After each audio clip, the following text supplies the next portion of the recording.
Nós noticiamos agora recentemente, né, que Irauçuba e Tejuçuoca foram contemplados com casas, com unidades habitacionais, através do Minha Casa Minha Vida, programa lançado, né, agora recentemente pelo governo federal. Mais uma etapa do Minha Casa Minha Vida. Irauçuba são 250 unidades habitacionais, incluindo casas para sede e também para a zona rural do município, e Tejuçuoca são 100 unidades habitacionais para a zona rural lá do município. Ontem, em Irauçuba, aconteceu uma palestra informativa, né, que faz parte, é uma das etapas, inclusive, desse processo do Minha Casa Minha Vida, que é o esclarecimento, as informações, para que exatamente todas as pessoas fiquem cientes do que devem fazer, que requisitos são necessários para, de fato, se enquadrar no Minha Casa Minha Vida. Então, esse momento aconteceu ontem, dezenas de famílias, né, estiveram representadas, participando e recebendo, portanto, essas informações. As inscrições para o Minha Casa Minha Vida, que nesse primeiro momento irá beneficiar 150 famílias em Irauçuba, inclusive começam hoje, terça-feira, dia 30. A nossa equipe de reportagem, através do nosso repórter Maicon Rios e o nosso cinegrafista Márcio Chaves, esteve presente e conferiu esse momento importante realizado lá no município de Irauçuba. Vamos assistir. O Instituto de Desenvolvimento Humano, IDH, realizou na noite desta segunda-feira, dia 29 de abril, no auditório da Escola Paulo Bastos, em Irauçuba, uma palestra informativa sobre famílias que podem ser beneficiadas com moradias do programa Minha Casa Minha Vida Entidades. O momento foi conduzido pelo líder político Nonatinho e contou com a presença de toda a diretoria do IDH e também da prefeita do município, Patrícia Barreto. O Instituto de Desenvolvimento Humano é a entidade cadastrada no governo federal para a construção dessas casas aqui no município de Irauçuba. Eu converso com o Adriano Moreira, que preside o IDH, falando sobre a função da instituição a partir de agora na execução desse programa. Atualizar o cadastro que a gente já tem de alguns possíveis beneficiários e fazer os novos cadastros, porque teve alguns desses beneficiários que eles já ganharam casa ou que não moram mais no município, então assim, a gente tem que atualizar esse cadastro. Então a gente, a partir de agora, vai atualizar os que já estavam cadastrados e cadastrar os novos, para poder completar as 150 unidades, certo? Qual o prazo e o local das inscrições? O local para as inscrições é no próprio IDH, né, que fica aqui na rua Luiz Antônio de Araújo Lima, em frente ao SAMU, e no CRAS do município, que fica próximo à Secretaria de Agricultura. E o horário vai ser de 8 a meio-dia, de 14 às 17 horas e de 18 horas até às 21 horas. A gente vai trabalhar no regime de plantão para poder dar conta dessas atualizações e novas inscrições. Para quem já estava cadastrado no ano de 2017, precisa comparecer ao local de inscrição para atualizar as informações? Sim, precisa, né? Porque até nesse período teve famílias que teve filhos, né? Então, assim, precisa cadastrar. Até para também atualização de endereço, né? Então eles precisam comparecer ao IDH para poder atualizar essas informações.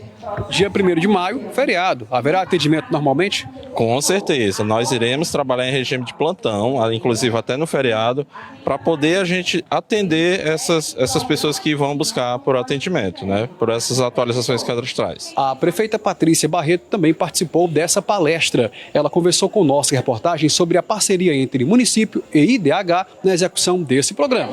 O poder público, aliado aí à organização não governamental, que é o IDH, fazem aí juntos frente a um grandioso projeto habitacional para o nosso município. O IDH preparou a documentação, apresentou as propostas foram aprovadas, mas para executar num curto espaço de tempo tudo o que se precisa executar para apresentar nos próximos passos do processo a documentação completa, é necessário existir essa parceria. Então o CRAS, com o secretário Luiz Carlos Lopes Martins, está com todos os seus funcionários à disposição para atualização cadastral dos beneficiários, ajudar na documentação deles para tirar cópia, para emitir segunda via, tudo que necessário for, a administração ajudando, parceira do IDH para fazer isso acontecer.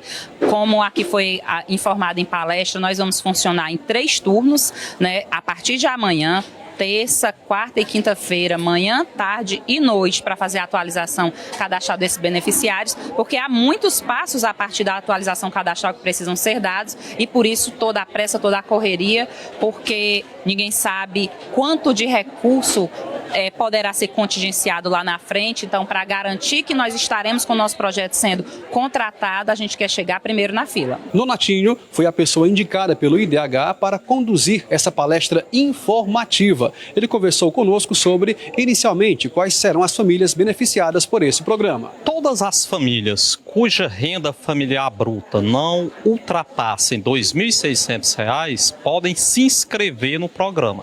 No entanto, existem critérios de priorização. Que critérios são estes? Famílias que a mulher seja chefe de família, tem prioridade. Famílias que tenham pessoas com deficiência em casa, que tenham crianças, que tenham idosos, que tenham pessoas com doenças degenerativas ou que tenham CA, pessoas em situação de rua, famílias de renda mínima, que esteja em situação de vulnerabilidade, tem prioridade dentre os inscritos. Quais documentos são importantes para que a pessoa apresente no ato da inscrição? Identidade, CPF, certidão de casamento, se for casado, e o extrato, o espelho de cadastro no Cadastro Único do Governo Federal. O município de Irauçuba já tem uma política habitacional própria. Agora soma-se ao Minha Casa Minha Vida, que é um programa do governo federal. Mesmo para aquelas pessoas que já se inscreveram em outras ocasiões, já estão inscritas no programa municipal, ela deve fazer uma inscrição também para essa etapa do programa Minha Casa Minha Vida Entidades? Sim, porque o município de Irauçuba tem uma política permanente de habitação, onde lá tem as inscrições para esta política municipal.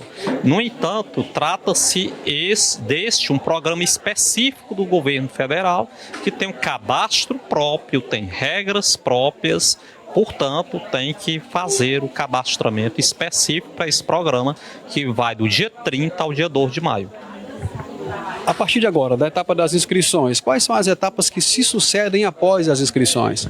Após as inscrições, vai ser feita a seleção dentre os inscritos, publicada a relação dos selecionados, enviada esta relação junto com o projeto de engenharia e arquitetura para a Caixa analisar, dar o ok para assinar o contrato de execução das obras. O local para essas obras já foi definido? O local para essas obras é aqui no bairro do Cruzeiro, na rua Isaac Vasconcelos, tem todo um loteamento que vai ser adquirido dentro desse projeto. Primeiro, vai ser liberado o recurso para a compra do terreno e, na sequência, o recurso para a construção das casas. Uma última pergunta, Nonatinho, em relação à contrapartida do cidadão que for beneficiado. Aquele que tem algum tipo de renda comprovada, ele deverá também dar uma contrapartida à casa a qual ele for contemplado ou não? Quem for beneficiário do Bolsa Família não dá contrapartida nenhuma. Quem também for do BPC, do Programa de Benefício Continuado do governo federal, recebe aquelas pensões assistenciais, também não paga nada. Quem nem é do Bolsa Família, nem tem BPC, por ter uma renda específica que não ultrapassa os R$ 2.600 da renda familiar, terão de pagar R$ 80 por mês durante 60 meses, se a renda da família for de até um salário mínimo. Se for acima de um salário mínimo, até os R$ 2.600, aí pagará 15% da renda da família, havendo um desconto de R$ 66 em cada prestação. Nós conversamos com duas pessoas que falaram conosco sobre a importância de terem tido esse momento e também da chegada desse programa aqui no município de Irauçuba. Como é o seu nome? Eliane. Eliane de quê? Madeira. A senhora vai se inscrever? Vou. O que a senhora acha da chegada desse programa aqui no município de Irauçuba? Uma maravilha. Ótimo, porque se eu chegar até lá e ganhar uma casa que eu preciso demais, sabe? Eu não tenho casa. Eu moro numa casa cedida também. Eu não tenho casa. Meu esposo também está sem trabalhar. Aí eu quero muito que Deus abençoe que eu ganho 2 casas. A senhora está com esperança de fato de ser uma das contempladas. Sim, que Deus quiser, e eu vou ser, em nome de Jesus. Como é o seu nome completo? Francisca Sabrina. Francisca, o que você achou dessa palestra com as informações em relação a esse programa? Bem, eu achei muito bom, porque eu me enquadro, né, em primeiro lugar, e esse programa serve muito pelo bem de pessoas que não têm e que vai trazer muitas oportunidades, né, mesmo para aqueles que têm uma renda e para os que não têm. Eu achei muito bom. Agora, o próximo passo é a inscrição. Você está de fato com esperanças de estar entre as pessoas contempladas com essas moradias? Eu creio que sim. Eu creio que meu nome vai estar nessa lista para me ser escolhida e beneficiada por isso. Seu sentimento com a chegada desse programa em Irauçuba? Muito bom. Muito bom. E agradeço já de primeira mão os que estão correndo atrás por beneficiar todos nós. Do município de Irauçuba, com imagens de Márcio Chaves, repórter Maicon Rios para o jornal Integração. Agora já são 12 horas e mais 21 minutos. 12h21, importante, portanto, esse momento, né, realizado lá no município de Irauçuba na noite de ontem. Processo de inscrição para essas primeiras 150 famílias, começando hoje, terça-feira, dia 30 de abril de 2024. E quando você ouve as pessoas, né, os possíveis beneficiários, você percebe a importância. No contexto geral, né, a gente sabe da importância de uma política pública como essa, como a política habitacional, para a população mais carente de qualquer região, de qualquer município. Mas quando a gente ouve os relatos, os depoimentos, quando a gente percebe a alegria no semblante dessas pessoas, em especial daquelas que serão contempladas, a gente tem mais ou menos a dimensão do impacto disso, né? Pessoas que não têm uma moradia com qualidade, para residir com dignidade junto à sua família, aquelas que moram de aluguel, né, fazendo um esforço, um sacrifício para poder pagar esse aluguel, mesmo com uma renda bastante reduzida, né, um orçamento bem limitado, mas por conta da necessidade, da dificuldade. Então, políticas públicas como essa, né, como é no caso o Minha Casa Minha Vida, um programa do governo federal, precisam de fato serem abraçadas pelos respectivos governos locais e estaduais. Porque é uma oportunidade de, através de uma política como essa, você realizar o sonho de uma família carente, de um cidadão, de uma cidadã, de um jovem, de uma criança, de ter a sua casa, de ter a sua residência, de ter condição de morar com dignidade junto aos seus. Então, Irauçuba e Tejuçoca partiram na frente, né, vamos dizer assim, que fazendo aquilo que seria obrigação deles mesmo. É isso mesmo, o agente público, e eu tenho dito isso sempre, constantemente, né, o agente público, principalmente o agente público que é eleito para um cargo, né, em especial chefia de executivo, a obrigação dele é essa, é estar atento aos programas que existem, é estar atento exatamente aos trâmites, aos processos burocráticos, para conseguir aproveitar o máximo possível, e são muitas as políticas, são muitos os projetos, a nível de Estado e a nível de União, a nível federal, que o gestor público municipal, estando atento, tendo uma equipe qualificada, ele consegue, através desses mecanismos, dessas possibilidades, beneficiar a população e principalmente a população mais carente. Irauçuba, 250 casas através do Minha Casa Minha Vida, é o município com mais casas, com mais unidades nessa etapa do Minha Casa Minha Vida, depois de Fortaleza, né? Somente Fortaleza teve mais casas, foi contemplado com mais casas do que o município de Irauçuba. Tejuçoca com 100. Nós tivemos outros municípios aqui na nossa região, Mirim, Tururu, que também foram contemplados. Então, esses municípios estiveram atentos aos editais, às datas, aos processos, ao levantamento de dados de toda essa demanda, ao cadastro das famílias, ao acompanhamento. Fizeram o cadastro das propostas, tiveram as propostas aprovadas, né, e agora passam exatamente a essa nova etapa, né, para poder finalmente conseguir contemplar essas pessoas, contemplar essas famílias com uma residência, com uma moradia. Então, o gestor público precisa estar atento a isso. Ah, mas dizem o gestor público não pode ou não tem condição de conhecer de tudo, né, de todas as áreas. Pode até ser que não tenha, mas precisa conhecer pelo menos o básico e depois ele precisa se cercar de pessoas qualificadas para exatamente suprir essa deficiência dele de não conseguir acompanhar tudo, de não entender de tudo. Mas por conta exatamente disso, de não entender de tudo e não conseguir acompanhar tudo o que se passa dentro da administração pública, o gestor precisa se cercar de pessoas qualificadas nas mais diversas áreas para conseguir não perder oportunidades como essa, que foi o caso que aconteceu aqui com o município de Itapajé. Itapajé nem propostas cadastradas teve nessa etapa do Minha Casa Minha Vida.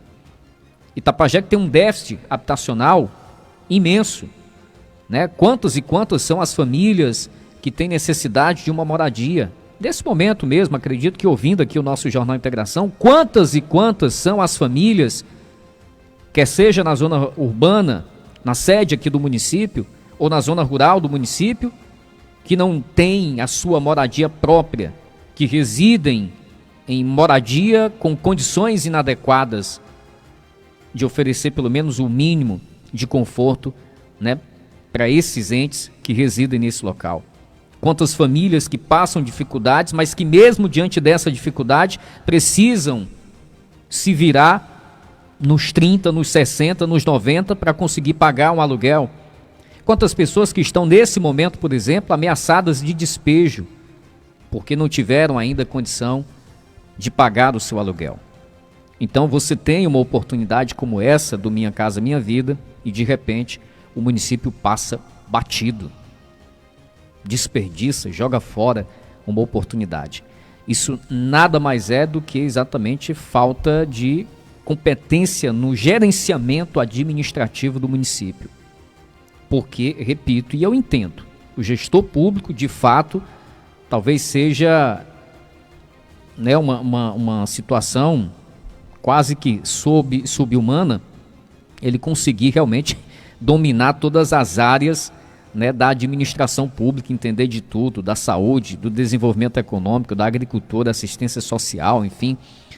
Mas ele precisa, se não tem essa condição, ele precisa ter ao seu lado pessoas que consigam suprir essa deficiência, pessoas que entendam das mais diversas áreas da administração pública, que entenda de projeto, que entenda de buscar recursos para conseguir melhorar a vida da população. Porque, repito, as dificuldades elas existem e são para todos. As dificuldades não são só para o município de Itapajé, para todos os municípios, Alçuba, Tejuçoca, Paramoti, General Sampaio, Umirim. Quanto menor, mais difícil é a situação do município. Quanto menos receita, mais difícil é a situação do município.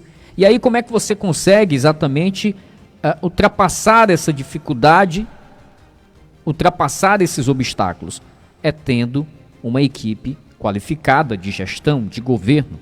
É tendo uma equipe que consiga, né, acompanhar o andamento desses processos, desses projetos, desses editais, para que através dessas oportunidades disponibilizadas pelo governo do estado, disponibilizadas pelo governo federal, você consiga melhorar a vida do seu povo.